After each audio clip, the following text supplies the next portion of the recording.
Hello there, this is the World News at 12 on Voice of the People, 90.3 FM. My name is Chioma Innocent, and here are the top stars.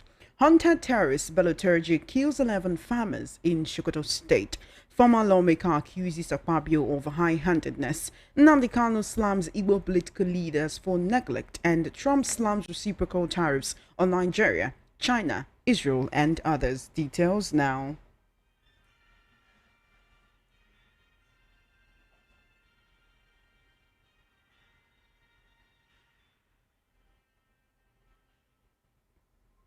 Thank you so much for staying tuned. The World News at 12 begins on the foreign scene where President Donald Trump on Wednesday unveiled sweeping reciprocal tariffs on imports from countries across multiple continents, citing the need to correct what he called unfair trade practices and currency manipulation. Speaking from the White House Rose Garden during an event he dubbed Liberation Day, Trump said the tariffs would revitalize the American economy and protect domestic industries from what he described as long-standing global exploitation. According to the administration, a baseline 10% tariff will now apply to all countries exporting goods to the United States, while certain nations will face additional levies based on their specific trade practices, including allegations of currency manipulation and non-tariff trade barriers. Trump said the tariffs will be reviewed periodically and adjusted based on how each country responds to U.S. trade demands. In a recent development for passenger community in his area for Salat, spokesperson of Sokoto State Police Command, ASP Ahmad Rufai, said only the military could confirm the attack as they were the ones operating in the area.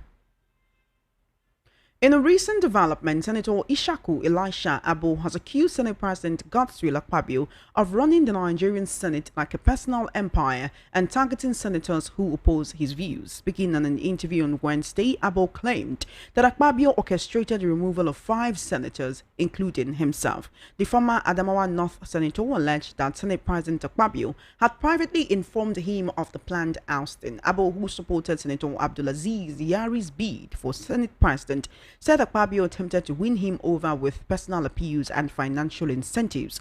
He further accused Akpabio of denying him travel reimbursement, blocking his participation in an international parliamentary assignment, and withholding his official vehicle after he was removed from office. Let's take a senators sworn into the 10th assembly because I challenged Akpabio. I was the only senator that they refused to give him the car. That is the vindictiveness of somebody called Akpabio.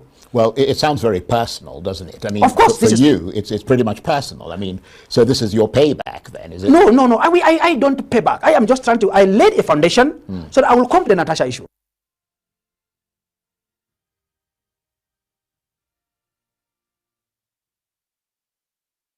In the meantime, the President General of the Igbo Community has disclosed that Nnamdi Kanu remains optimistic about securing his release from the custody of the Department of State Services DSS by April 2025, following a visit to the detained leader of the indigenous people of Biafra, IPOB, at the DSS headquarters in Abuja. Ezenekwe issued a statement in which he reviewed Kanu's deep disappointment over the absence of strong Igbo leadership. He lamented that many prominent figures in the room, other than urging his people to awaken and demand their rights. In his statement, Ezenekwe directly appealed to President Bola Tinubu, urging him to intervene in Kanu's case.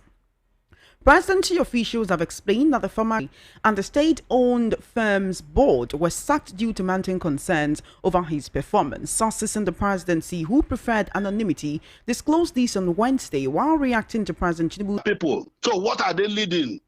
What are they leading? That is why you see the country is turning upside down as it is going now, because everybody is selecting the one he will choose and the one he will not choose. And I don't think that is how Nigeria was before a lot of people were growing up then. You see people coming out to speak out with one voice that this thing is not good and this thing is not good, and you see the country begin to change. That now everybody is choosing, the leader is choosing the one he will face because he has the right and prerogative to choose anyone he wants to choose. Then why the leader doesn't choose the one he will take and the one he will not take? Look at what Shore is doing. He's not choosing the one because he's a Yoruba man. Then he will not only choose the one that happened to Yoruba people. He doesn't do like that.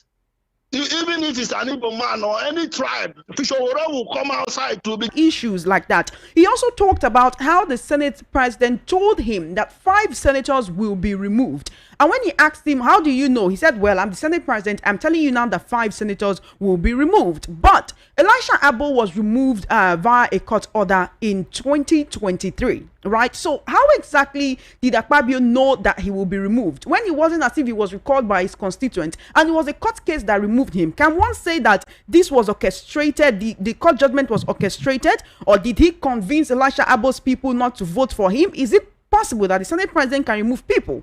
Or was the court judgment orchestrated? Because for him to say 5 people will be removed and then this happens through a court order, what really can Nigerians infer from this? You see, Nigeria is a country of the more you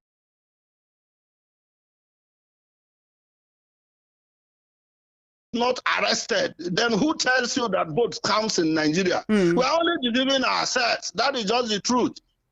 If vote want to count in Nigeria, you see the people that will rewrite that vote and it will not count. The vetting or the approval of the state of emergency in Rivers State, whereby some lawmakers were saying that they received between $5,000 to $10,000 or $15,000, and one of them came out to say, well, we did not receive this money to actually ratify this or to approve this. This money was meant to be a Salah gift. Is this what happens in National Assembly? Sharing of money to the detriment of Nigerians? And what can Nigerians actually do about it?